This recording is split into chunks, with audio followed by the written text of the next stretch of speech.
Hello and welcome to the Anorak Review Show with your host, the Anorak. In last week's episode, we took a look at Genesis's A Trick of the Tail, the first album to have Phil Collins doing all vocals full front and center. And needless to say, I thought it was a very decent album and a good demonstration of what he could do not only as a drummer, but also as a vocalist as well, and a bit of a songwriter too. Which is so him having to do a solo album this soon would be something of an ambitious challenge to him. But before I get into that, I want to give some context behind a bit of the history of this album. By 1978, he had been a member of Genesis for quite some time, as far back as say 70 or 71. And by the time the album And Then There Were Three came, there were only three members left: him, Tony Banks, and Mike Rutherford. Peter Gabriel left after Lamplight Down on Broadway, and Steve Hackett left after Wind and Wuthering. Not only that, Phil had been going through something of a troubling relationship with his wife at the time.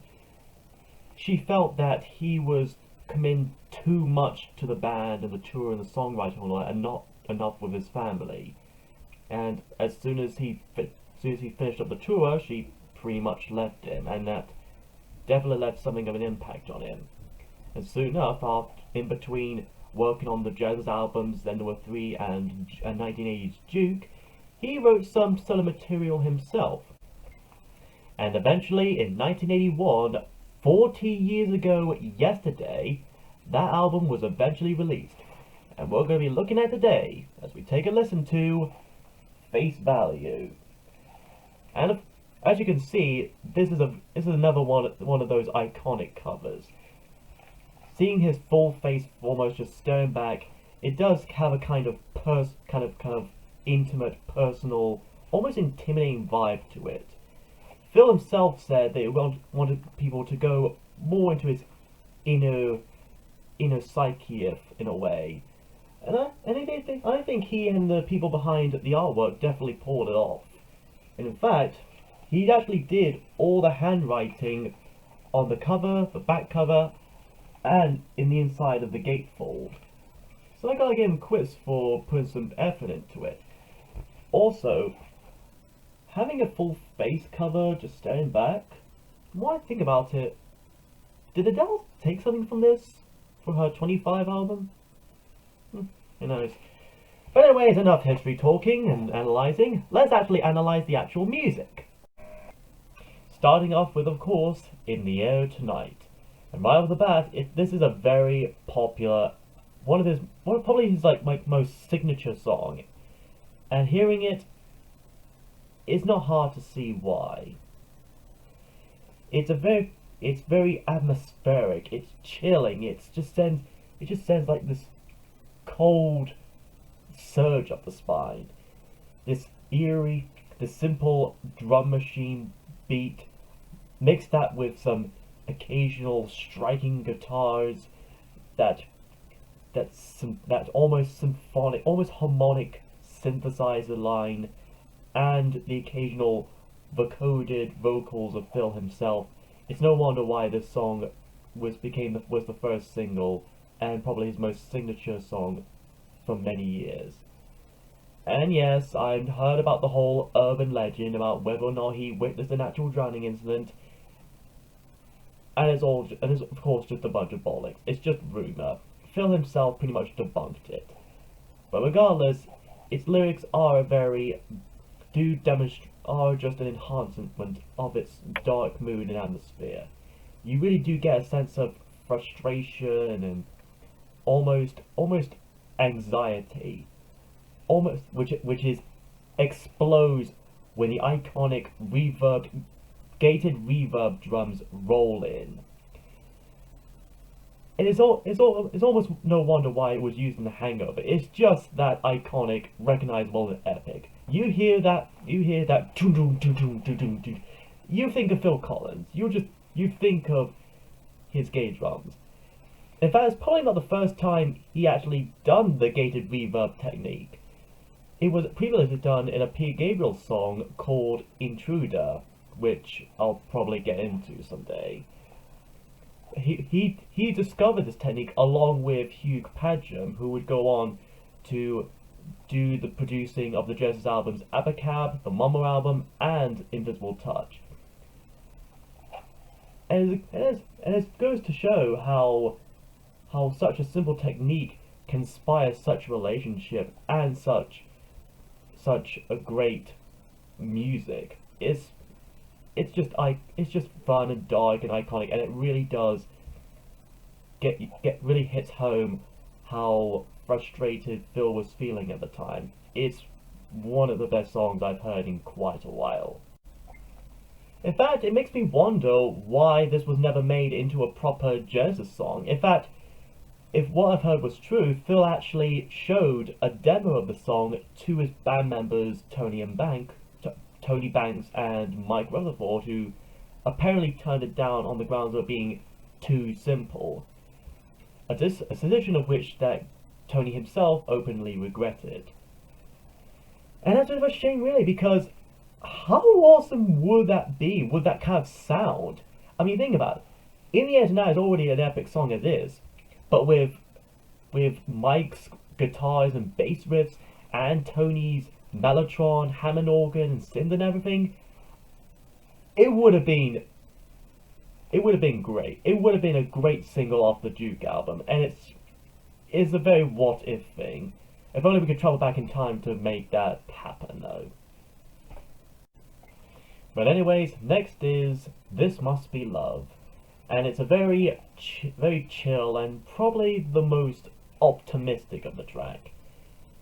If it goes into how Phil goes and finds a new relationship with a new woman after suffering such a tragic breakup, and it really does show off in both the lyrics and its music. It's very plucky bass, it's almost tribal drums, and its swaying synth does give it that kind of chilling out on the beach as the setting sun sinks into the horizon. It does give off that kind of vibe to it. It's another calm and beautiful song. And while we were mentioning Genesis earlier, next is the track Behind the Lines. Originally from the Duke album, Phil Latch apparently made a new version of it out of hearing the original version and a kind of sped up version, and apparently hearing a different kind of style out of it. Inspired by this, he went on to actually do a full-on re-recording and a few alterations to the lyrics to make it sound more like a Michael Jackson-ish kind of song, something like he would do out of his Off the Wall album. And whichever version I would prefer personally is... I actually kind of prefer both for different reasons. The original is much longer and is much more dramatic, more intense. This one is actually more uplifting, more upbeat in a way. And whichever version you prefer more than the other is up to your opinion as well. This version has the Phoenix horns, which are basically the trumpet people from Earth, Wind and Fire who would do a lot of their iconic songs like Let's Groove and Boogie Wonderland. It's a very lighter, very funkier version of the original Genesis song.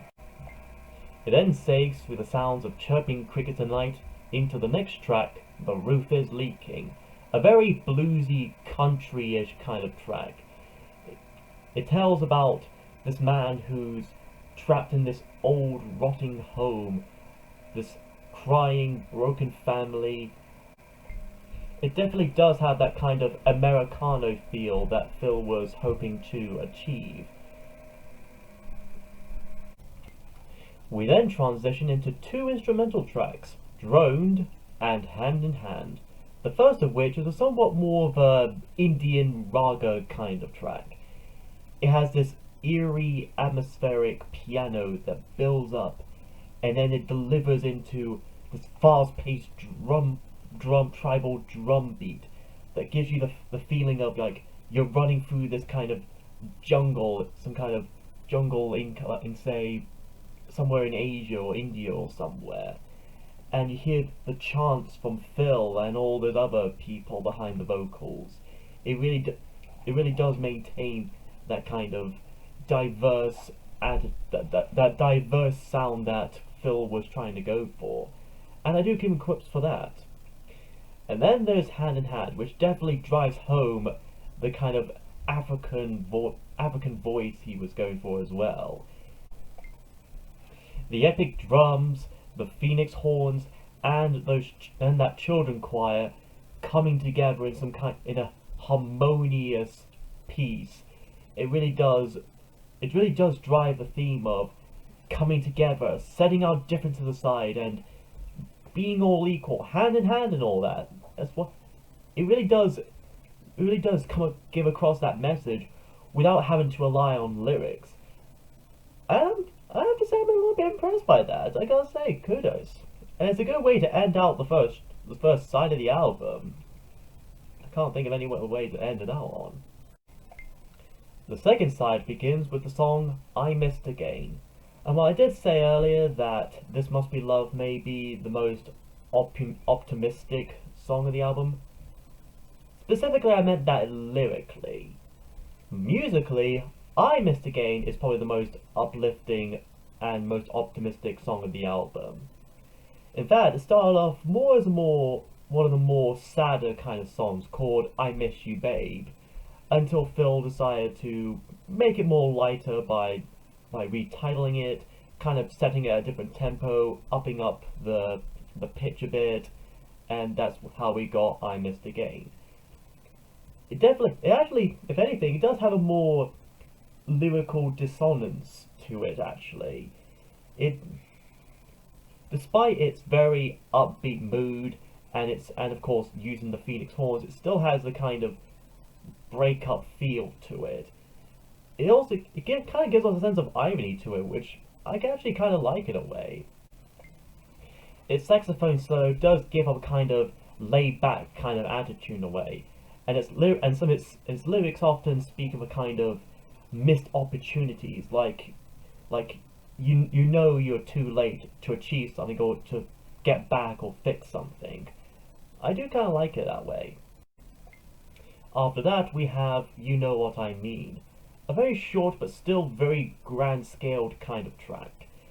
Its strings and its piano do give off a kind of symphonic kind of vibe to it, and Phil's lyrics of breaking up, it still has that kind of almost movie soundtrack kind of feel, like this was from a musical film or something.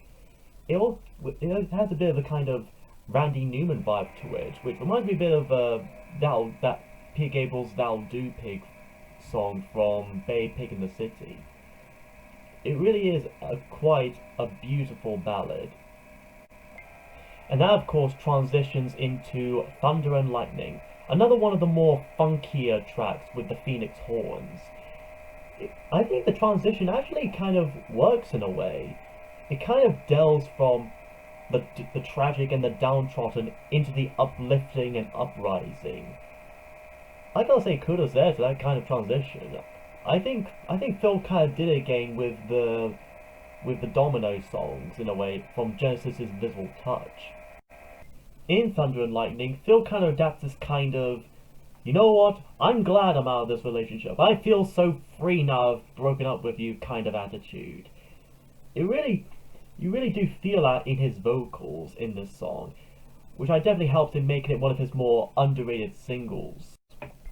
That sort of funkish vibe and mindset will then continue into this next song, I'm Not Moving, where he pretty much just speaks out and tells the person to just admit their feelings. What are they thinking? What are they feeling? And that he won't be going anywhere as long as he knows what the other person is thinking or feeling, or what he wants to know, or what the person wants him to know. It really does get that kind of vibe across. With the vocoders and the somewhat jumpy percussion and guitars, it definitely gives me a bit of a vibe of say like mid to late 70s ELO. And as a fan of ELO, I still kind of like it. It's another underrated song of his. Then there's the song If Leaving Me Is Easy, a much more calmer, more tragic song. Its saxophone line definitely deliver home that kind of stuck in the bar, and you're hearing the man sitting on a stool singing his heartstrings out while a spotlight is glowing down at him. The background horns do give up a kind of James Bond, almost Incredibles kind of vibe.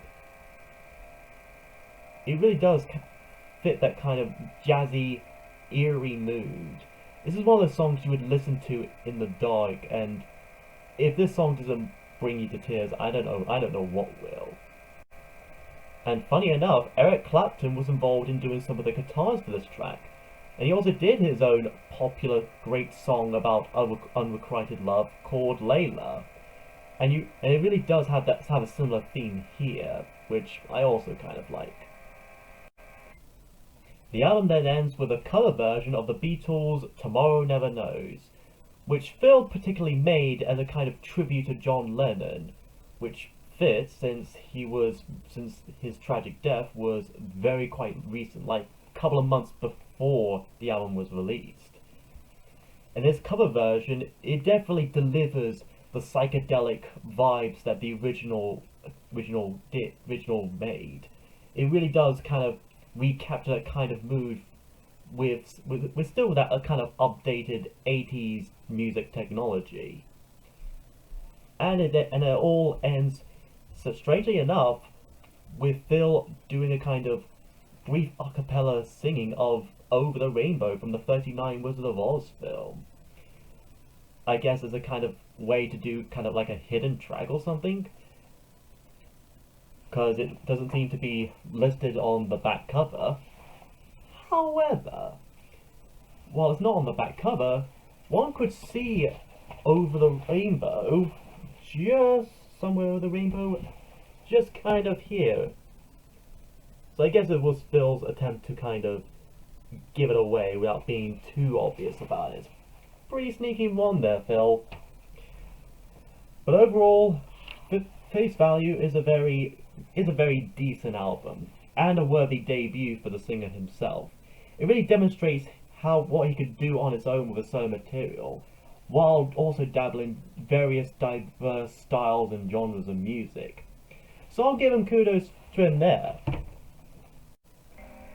Next time we take a look at a Yes album. The Yes album.